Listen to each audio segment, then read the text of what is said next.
The stars were no longer silent. From the quiet edges of space to the busy trade lanes near Earth, something had changed. Small signal, soft musical pulses were being felt across human systems. Old machines powered on. Abandoned stations lit up. Deep within mountains, devices that had never worked before began to hum gently with light. And it all started with a boy who once played music for coins on a dusty street corner.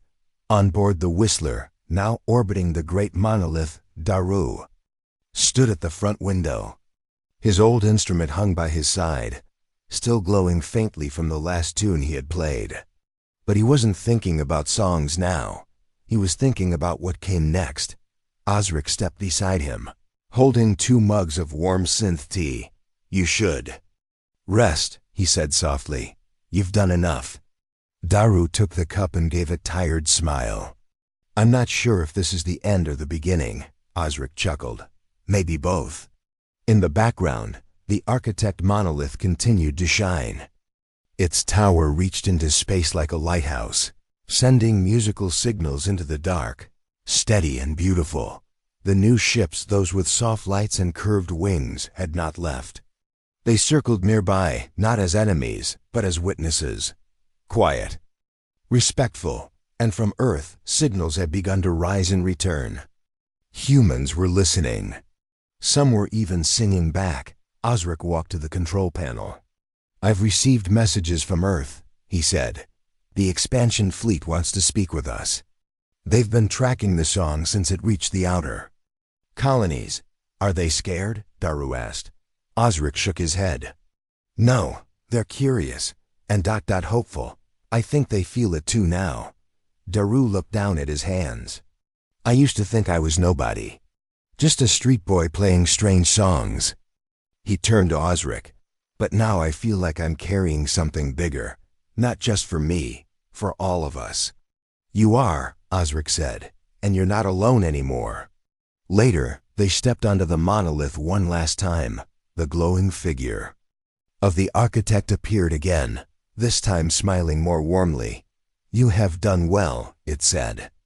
"The melody has reached its next shape. But it is not finished. What do we do now?" Daru asked.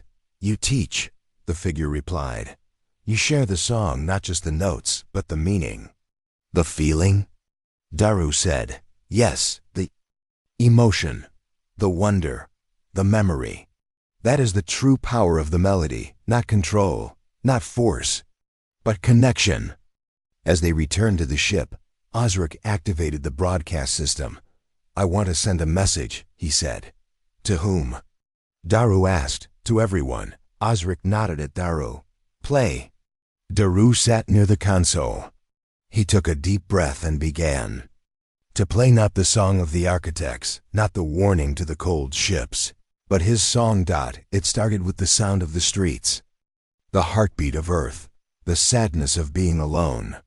Then it rose, the tune of meeting Osric, of flying for the first time, of standing before the stars. Then it became something new, a melody of hope, of unity, of a human voice reaching across space to say, "We are here, we remember, we are ready."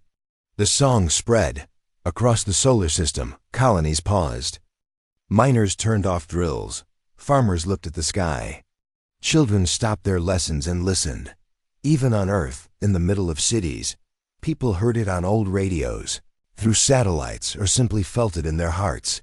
Some cried, some smiled, most simply listened.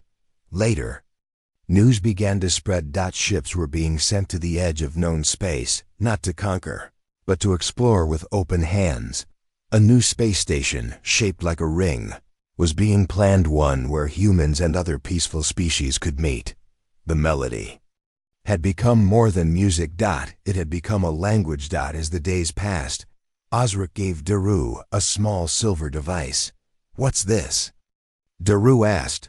"A recorder, for you to make new songs, new messages, new steps forward." Daru looked at it. "Will people listen?" Osric smiled. "They already are." One night, while orbiting a quiet planet, Daru had another dream. In it stood before thousands of people, Humans, aliens, machines, children, old ones, all silent. All waiting. And then he played. Not because they asked him to, but because it was time when he woke up. He wrote a new song, a simple one. Just 4 notes. He played it on the ship's speaker, then waited. A few minutes later, a return signal came, 4 notes, soft and clear. In the middle of New Orbis District 7, where the buildings leaned and the streets cracked from years of neglect, a soft melody echoed from a small speaker. People walked by, some in a hurry, some with nowhere to go. Most didn't notice the girl, standing alone on a wide piece of pavement near the corner of the street. Her name was Mira. She wore a second-hand dress, once white, now gray with dust. Her hair was tied back with an old ribbon, and on her legs were 2 mismatched metal prosthetics, carefully adjusted to keep her balanced. They clicked softly as she moved, but Mira had learned to make even the clicks part of her dance. She was disabled, but that didn't stop her. Each morning, she came to the same spot and danced twirls, spins, slow movements that told a silent story. She danced for the people who passed by. Some gave her coins. Some just stared. Others said nothing and walked on, too busy or too tired to care. But Myra didn't dance for the money. She danced because it made her feel alive. She had no family. Her parents had died in the Orion dust plague 5 years ago, when Mira was only 9. She had barely survived, but not without damage. The disease had taken both her legs. The government had given her basic prosthetics, and the rest she figured out herself. No school would take her. No one wanted to hire a broken girl. So Mira danced. She taught herself using old hollow videos of ballet. At night, she watched the recordings from a public screen near the shelter. During the day, she practiced on the view streets. The small speaker beside her played soft music, old earth ballet pieces from before the collapse. She had memorized every note. Every movement had meaning. When she raised her arm, it was like reaching for hope. When she spun, it was like escaping the weight of her world. Sometimes people clapped. Sometimes they laughed. She didn't stop. One afternoon, just as the sun was dipping behind the towers, Mira prepared for her favorite part of the routine, a jump spin. She took a few slow steps, then leaped into the air.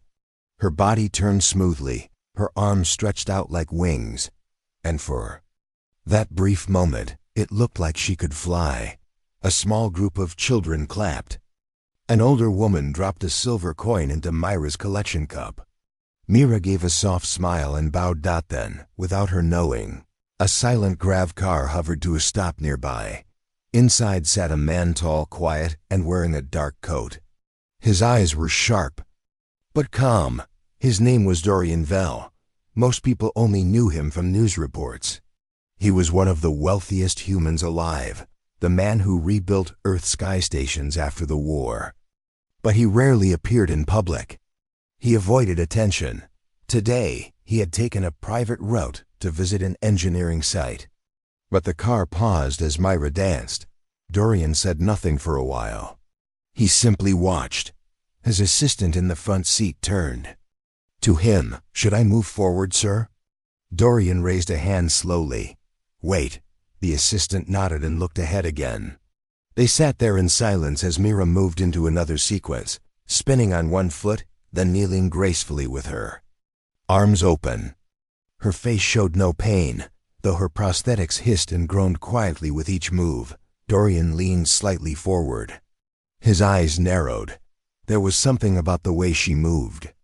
Not perfect, not professional, but full of something deeper: emotion, effort, heart.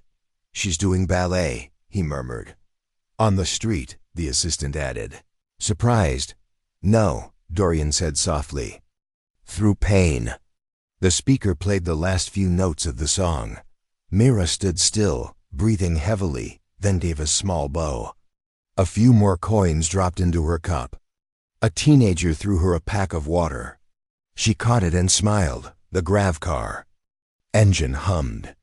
Dorian sat back in his seat, "That's enough," he said. The car floated forward and vanished into the traffic. Myra never saw him. She wiped her face with her sleeve and took a sip from the water. Her legs ached, but she was used to the pain. She sat down beside the speaker and began to count the coins. It wasn't much. Just enough for a meal and maybe a battery charge for her prosthetics. As night fell, Mira wrapped herself in a thin blanket and leaned against the wall of a closed shop. Her speaker rested beside her, powered down. The stars above were hidden by the city's dust and lights, but she still looked up, as if trying to see beyond. She whispered to herself, "One day, I'll dance where the stars can see me." And with that, she closed her eyes. The next morning, the city woke slowly under a pale yellow sky. The air was dry, and the wind carried dust from the upper levels of New Orbis. People began their usual rush: workers, vendors, machines moving goods, drones buzzing overhead. Streets were noisy again, but in the middle of it all, Mira stood silently on her usual spot. She stretched her arms and legs, adjusting the straps on her old prosthetics. One of them squeaked now. The other had a small crack she had covered with tape. Still, she moved with care and balance. She turned on her speaker and pressed play. Soft music floated into the air once more. This morning, she danced slowly. Her legs were sore from yesterday. She hadn't eaten much. But Mira knew people wouldn't stop for a tired dancer. So she smiled, lifted her arms, and let the music carry her again. As she spun, she didn't know someone was watching her from far away again, high above the street level. In one of the tall towers that touched the sky, Dorian Vell stood in a glass room. His arms were crossed, and his eyes were focused on a small screen in front of him. A security drone had been sent quietly to the street. It was now recording Mira's performance from the sky. Dorian watched the feed in silence. He had spent most of his life designing machines, space stations, and city shields. People called him a genius, a builder of the future. But Dorian had not felt inspired in a long time, until yesterday. There was something about that girl's dance. She had no stage, no audience, no applause, but she gave everything she had to. Her performance, no fear, no hesitation, just heart. His assistant Karn stood nearby. He was younger than Dorian, but trusted. He had worked with him for years. Still watching her? Karn asked quietly. Dorian nodded. "Yes, she's talented," Karn said, glancing at the screen. "But she's not trained. No academy will take someone like her. She's rough." Dorian looked at Karn with calm eyes. "So was I when I started building reactors in my father's garage." Karn didn't answer. Dorian returned his gaze to the screen. "She doesn't need polish. She needs a chance." There was a pause. "What are you thinking?" Karn asked. Dorian walked to a nearby table and picked up a small black box. It was sealed and marked with a silver V, his personal symbol. Inside it were military-grade balance prosthetics, the kind used by elite space marines. Lightweight, silent, strong. He handed the box to Karn. "Deliver this to her," Dorian said, "with a message." "What kind of message?" "Just a location. No promises. If she's serious, she'll come." Karn took the box and nodded. Meanwhile, back on the street, Mira had just finished another routine. Her chest rose and fell with deep breaths. A few people clapped. One woman gave her a half-eaten energy bar. Mira smiled and said thank you. Then, a small drone floated down from the sky and landed gently in front of her. Mira froze. The drone was silver and round, with smooth wings and a blinking blue light. It made no sound, only opened a small compartment.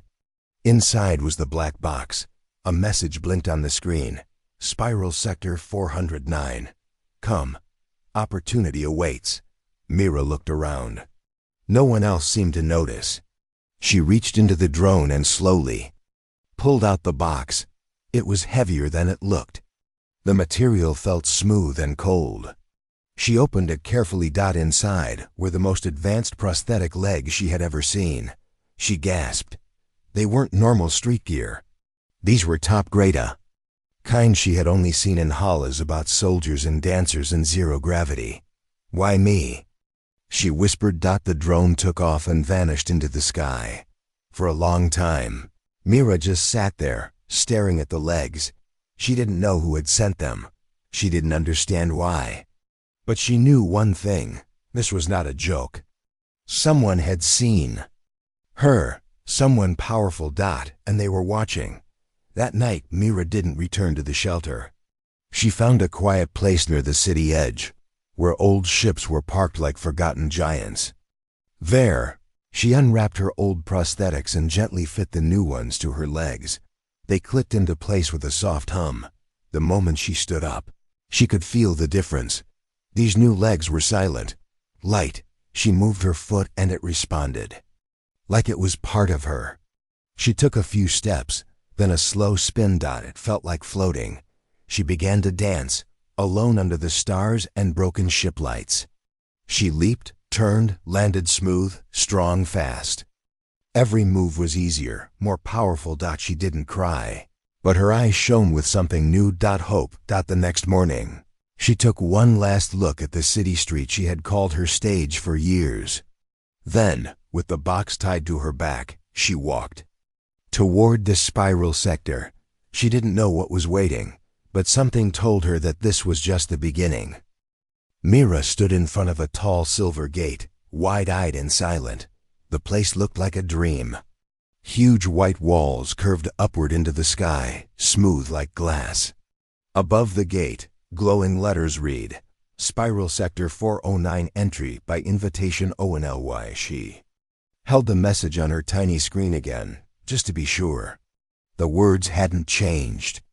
She had followed the map for hours through quiet districts and long train tunnels. Now she was here.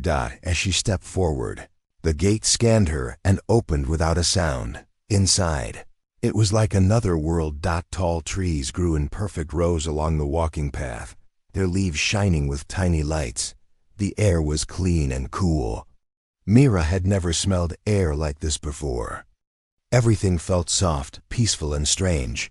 She walked slowly, her new prosthetics making no noise at all.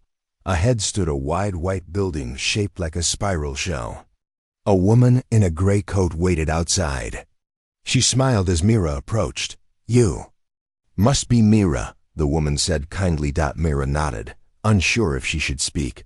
"My name is Elshin," the woman continued. "I work for the Vel Foundation. We've been expecting you." Mira blinked. "Why me?" Elshin smiled. "Because someone saw something in you. Follow me." The inside of the building was huge and round, with clear walls that showed the sky. In the center was a floating platform, a wide, silver circle that hovered above the floor. Several people were standing around it, including a tall man with short black hair and a serious face. That man was Karn, Dorian Vel's assistant. He turned to Mira and gave a small nod. "Welcome," he said. "This is Spiral Chamber 1. It's a training space for movement dance, performance, even martial arts. But the gravity here is adjustable. You won't be dancing on Earth anymore." Mira looked confused. "What do you mean?" Karn raised his hand. With a soft hum, the platform lifted higher. A woman in a white suit floated gently across it, her arms moving slowly like waves. "No gravity," Karn said. "You'll learn to dance as if you're in space." Mira's heart began to beat faster. It sounded like magic, but, Karn added, "you'll need to train harder than ever before. This place is not for show. It's for those who want to create something new." Mira stepped forward. "I want that." Over the next few days, Mira stayed at the spiral sector. She was given a clean room with soft sheets and warm lights. She ate food made by quiet kitchen bots, better than anything she had ever tasted. She met other dancers and performers, some human, some half-machine, some who had never touched a stage before. And every day, she trained. At first, she struggled. Dancing in zero gravity was strange. Her body floated too fast. Her arms moved out of control. She couldn't land her moves. She spun the wrong way. She got sick more than once, but she didn't give up. She woke up early, practiced late, and listened to every word from the trainers. She learned how to control her breath, how to move in slow motion, and how to feel the air around her like water. Her new legs helped. They responded faster than thought, allowing her to twist, push, and glide through the air with grace. Little by little, Mira began to fly. One night after a long training session, Mira sat alone at the edge of the chamber. The lights were low. Everyone else had gone back to their rooms. She watched the empty platform float quietly in the center of the space. Then, without thinking, she walked up to it. She stepped onto the surface, set the gravity level to near zero, and began to dance. No music, no teacher, no audience. Only her. She moved gently, slowly spinning, then twisting into the air. Her arms flowed like paintbrushes. Her legs bent and lifted, each motion quiet and smooth. For the first time, she felt free. She didn't think about the streets, the coins, the hunger. She didn't worry about failing or falling. She just moved like a bird in the sky, unseen to her. A small camera at the edge of the room recorded everything. Back in his tower, Dorian Vell watched the recording. He didn't smile often, but that night, he did. He saw not just skill but something real. She wasn't copying old styles. She was creating something new. A dance born from pain, hope, and survival. It wasn't polished, but it was powerful. He pressed a button and sent a message to Karn. She's ready. Let her perform. The next morning, Mira was called to the upper floor. Karn stood waiting with a small tablet in his hand. There's an event in 10 days, he said. The Gala of Worlds. It will be broadcast across 3 planets. Most of the performers are stars, trained for years. But we want you to be part of it. Mira's eyes went wide. Me? You'll have full support. Music, costume, stage time. But you'll have to build your own performance. Mira's heart raced. Yes, I want to do it. Karn nodded. Good, then start preparing. That night, as Mira walked back to her room, she stopped to look at the stars through the glass roof. They seemed closer now, like she could reach out and touch them. Her journey had begun on a cracked street corner. Now, she was about to dance among the stars. The days passed quickly at Spiral Sector 409. Mira woke up every morning with a fire in her heart. The Gala of Worlds was only a few days away, and she had been chosen to perform. It felt like a dream, but Mira knew this dream came with hard work. She spent hours floating in the training chamber, practicing every step, every movement. She built her own routine from the beginning, soft, slow motions at first, then a rising speed that ended with a strong leap and spin. She wanted her dance to tell a story of pain, a story of survival, a story of hope. One afternoon, as Mira floated above the platform during practice, she misjudged a spin. Her foot twisted in midair, and her body flipped too far to the left. She crashed against the edge of the platform and dropped hard onto the floor below. The impact knocked the air out of her lungs. For a moment, the room was silent. A trainer rushed to her side. Are you hurt? Mira sat up slowly, her heart pounding. I'm okay. But deep inside, she wasn't sure. Her arms were shaking, her chest hurt. One of her prosthetic legs had a small dent. The soft glow in her eyes, the one she had carried since the gift of the new legs, dimmed. Later that night, Mira sat alone in her room. The lights were off. She didn't want to eat. She didn't want to move. Her body ached, but worse than that was the fear growing in her heart. What if I'm not good enough? She whispered to herself. Memories came rushing back, people laughing at her in the streets, doors closing on her dreams, teachers saying she was too damaged to join real training. Her past screamed at her, "You don't belong here." She hugged her knees and closed her eyes. But across the building, something else was happening. Karn had reviewed the incident. He watched the footage and was ready to send a report. But Dorian. Val had already seen it. He leaned back in his chair, thinking. She fell, Karn said carefully. It happens. Dorian nodded. Yes, but what happens next? That's what matters. The next morning, Mira didn't show up for breakfast. She didn't come to the training room either, but late that night, just before lights out, she stepped into the spiral chamber quietly. She thought no one would notice. She didn't turn on the music. She didn't wear the performance suit. She just walked to the center of the zero-gravity platform and stared up at the ceiling. The stars looked far away tonight. Then she closed her eyes and began to dance. Her movements were slower than before, less perfect, but full of feeling. She wasn't trying to impress anyone now. She wasn't afraid of falling. She was dancing for herself. A quiet camera in the corner recorded it all. The next day, Karn approached her gently. I saw what you did last night, he said. Myra looked down. It wasn't good. I just needed to try again. Karn shook his head.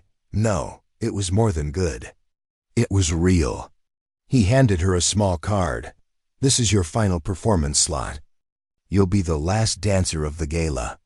Mira blinked in surprise. Last? That means you're the main act, Karn said. People will remember what they see last. Myra's mouth opened slightly. Why me? Because you already fell, Karn said softly, and you got back up. The next few days were the hardest and the best of her life. Mira trained with a new focus. The fear was still there, but now she used it. She let it move through her dance. Every jump, every spin, every soft movement came from a place deep in her heart. She worked with sound artists to mix her own music, starting with soft piano and ending in powerful rising tones. She helped design her costume, silver threads like stardust, and flowing fabric that moved like wings in low gravity. When she saw herself in the mirror, she didn't see the poor girl from the street. She saw a dancer. The night before the gala, Mira stood on the balcony outside her room. The stars above Spiral Sector 409 shone brighter than ever. She held a small photo in her hand, a picture of her parents. She had carried it for years. The corners were worn. The faces were fading. But they were still there. I'm going to dance for you tomorrow, she whispered. A warm breeze passed over her face. She smiled softly. Elsewhere, in the tall tower, above the city, Dorian Vell watched a private replay of Myra's silent dance, the one she had done alone. After the fall, he didn't speak, but he placed a hand gently on the screen. Let the galaxy see what she can do, he said. At last, the day of the gala arrived. 3 planets were watching: Earth, Mars, and the outer moon colonies. Billions of people, and even non-human visitors, were tuned into the event. Great names performed: artists, musicians, zero-G dancers, light acrobats. But it was the final act that would change everything. As Mira stepped into the center of the platform, the lights dimmed, and the galaxy went silent. The lights dimmed. The music stopped. And for a few seconds, there was silence across 3 planets. From the green hills of New Earth to the shining towers of Mars, and even in the cold domes of Luna Station, people sat in front of screens, waiting. Children leaned forward. Elders held their breath. Then a single soft spotlight lit up the stage, and Mira stepped into it. She wore a silver costume that shimmered like starlight. Her prosthetic legs had been polished to a smooth black shine, glowing faintly as she moved. The flowing fabric on her arms floated behind her like wings in the low gravity of the performance dome. She looked small standing there, but her eyes were calm. She didn't wave, she didn't smile. She simply closed her eyes and began to dance. The music started soft, just a piano, slow and gentle like a memory. Mira moved with care, each step light, almost floating. Her body told a story without words, a story of a girl with broken legs, a girl left alone in the streets, A girl who danced even when no one clapped. Every movement was smooth and honest. She twirled once, then twice, her hands reaching toward something unseen. The piano was joined by soft strings. Her steps grew stronger, her spins faster. As the gravity lowered, her body rose higher. She leaped through the air as if she were flying, arms out, back straight, eyes shining. People across the galaxy watched in silence. Some cried, some whispered, but no one looked away. In New Orbis, Dorian Vell stood in the top floor of his tower, alone. The giant screen before him showed Mira's performance in full detail. He didn't sit. He watched her dance like a man watching the sunrise for the first time. "She's not just performing," he said softly. "She's becoming." His assistant, Karn, standing nearby, nodded. Double quotes. "No one's ever danced like this before," Karn said. Dorian didn't answer. He didn't need to. Back on stage, Mira moved into the final part of her routine. The music had grown louder now. There was a soft beat like a heartbeat behind the strings and piano. Myra floated upward, turning slowly in the air. Then, with perfect control, she twisted her body into a spiral and shot downward like a falling star. At the last second, her legs touched the platform. She spun in place, arms wide, dress flowing, and ended in a quiet kneel, head bowed. The music stopped. Silence. Again. Then the lights rose. There was no sound for one full second. Then the screen lights around the dome exploded with color. The applause began first in the dome, then across the planets. Clapping, cheering, and music filled the air. On Mars, people stood in the streets clapping. On Luna Station, scientists paused their work to watch her final move again. News stations ran headlines within minutes. "Unknown dancer captures the galaxy's heart." Who is Mira? The star of the gala. From the streets to the stars. A dance that changed everything. But Myra didn't hear any of that. She stood at the center of the stage, still catching her breath, her chest rising and falling. A light tear ran down her cheek. She had done it. Not for the fame, not for the show. But for the little girl who had once danced on the cold street with rusty legs and a hungry stomach. After the gala, Mira was taken back to Spiral Sector. The staff greeted her with proud smiles. Some clapped. Others just nodded in respect.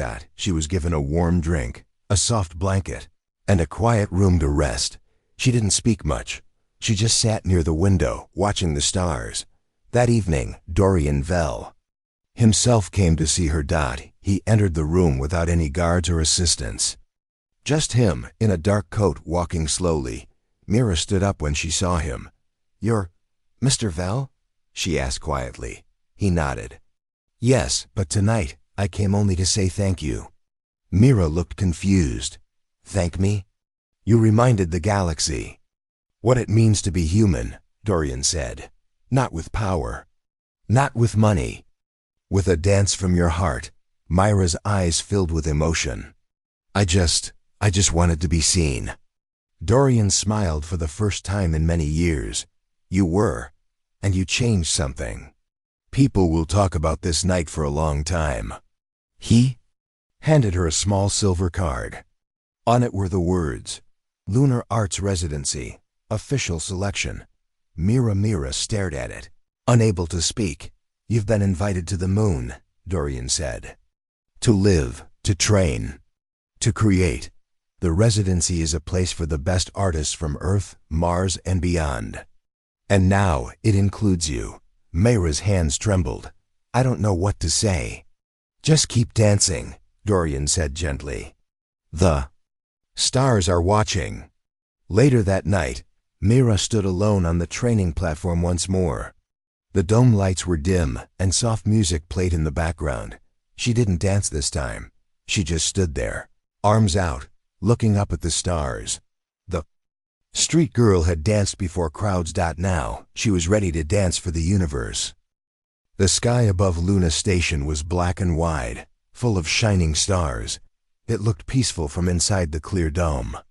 Spaceships moved slowly in the distance, and the earth hung like a blue marble in the sky. Mira stood on the main deck of the FASCF Lunar Arts Residency, wearing her new training suit.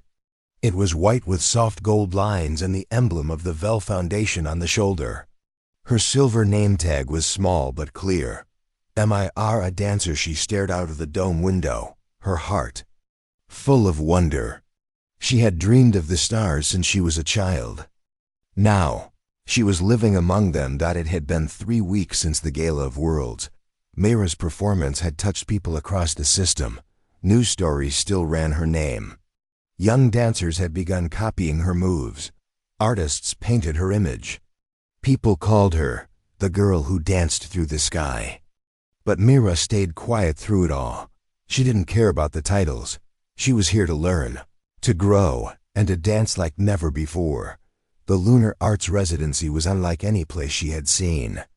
It floated between Earth and the Moon, inside a large dome with artificial gravity. Artists from all across the solar system came to work, create, and share their skills. Mira met dancers from Mars, musicians from Europa, painters from Earth, and even sculptors from the asteroid belt. Some were fully human. Others had robotic limbs, extra eyes, or skin that changed colors with mood. But no one laughed at her legs here. No one told her she didn't belong. Everyone had a story, and they respected hers. Her days were full mornings. Started with zero-gravity balance training, followed by lessons in movement, rhythm, and space performance. In the afternoons, she practiced on the star floor, a round platform surrounded by light. In the evenings, she listened to music created by other residents, or shared her progress with them. Mira's favorite place was the Sky Garden, a quiet area filled with space-resistant plants. She liked to sit there and think about her journey. Sometimes, she would close her eyes and remember the street corner, the dusty roads, the old speaker, the coin cup, the hunger. It all felt like a different life, but she never forgot it. She never would. One day, a message came through her screen. To Mira from Dorian Vell. Would you do the honor of performing at the opening of the new Earth Lunar Cultural Bridge? You will be the first artist to dance during its activation. Millions will watch. But only you can tell this story. Mira read the message 3 times. Then she whispered, yes. The Earth Lunar Cultural Bridge was a new floating structure built to connect Earth and Moon in art, science, and peace. It was a symbol of unity, hope, and future dreams. The opening event would be one of the biggest in human history. A special glass platform was created at the center of the bridge. For Mira's performance, the entire bridge would light up with her first step. The day of the event came. Mira stood inside the launch chamber, wearing a new silver suit designed for vacuum-safe movement. Her prosthetic legs had been upgraded for performance in both gravity and space. She felt stronger, lighter, more balanced out as she waited. She touched a small patch sewn into her arm. It was made from her old blanket, the one she used to sleep under on the streets. A quiet reminder of where she came from. A voice spoke through her earpiece. You're clear, Mira. The eyes of Earth and Moon are on you. The door opened slowly, and she stepped out. The platform was wide and bright, floating silently above the blue curve of Earth and the dusty Moon behind her. Stars surrounded her from every side. There was no wind, no sound, only the feeling of endless space. The music started in her suit, soft and private, and Mira began to dance. She moved slowly at first, each step lighting up the glass floor. Lines of golden energy followed her feet, spreading across the bridge like flowing rivers. The music rose gently, a blend of piano, wind instruments, and quiet beats that matched her heartbeat. She spun gracefully, her arms wide, fabric floating behind her like wings. Every move sent more light into the air. Shapes formed, flowers, birds, waves all glowing around her. Her dance told a story again. This time, it wasn't just about one girl. It was about humanity. How it fell, how it rose again. How it learned to turn pain into beauty, People from Earth watched the sky in wonder. People on the moon cheered. News broadcasts showed her name beside the glowing lights. And in a quiet room far away, Dorian Vell smiled once more. She became the message. He whispered dot as the final note played. Mira lifted her arms and looked. Up, the stars blinked above her. Calm and steady, she gave a small bow, and the platform slowly dimmed. The bridge was fully lit now, peacefully glowing between two worlds. Later that night, Mira sat in the sky garden again. A small girl from Mars walked up to her, holding a notebook. "Are you the dancer?" The girl asked shyly. Mira smiled. "Yes." The girl showed her the notebook. Inside were drawings of Myra dancing. "I want to be like you." Mira looked at T.